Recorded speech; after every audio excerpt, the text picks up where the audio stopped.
I'm Lynne currently work for Transport for Wales.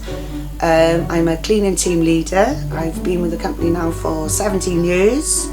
I love my job. No two nights are the same. I've got a wicked team behind me. We do have a good laugh, a good banter, but we also do the work as well. On the day of the TV ads, I think the nerves just went and it was done in seconds. It was brilliant. It was a good experience to see what was going on.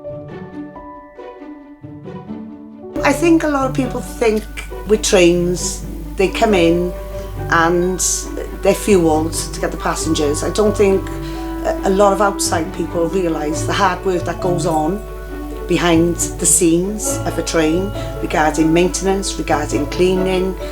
You know, there is a lot going on, so those trains are perfect for the customers to ride on. We haven't had anything like this before, so it's interesting for people outside what they can see, you know, what we do as a company and as a teamwork as well.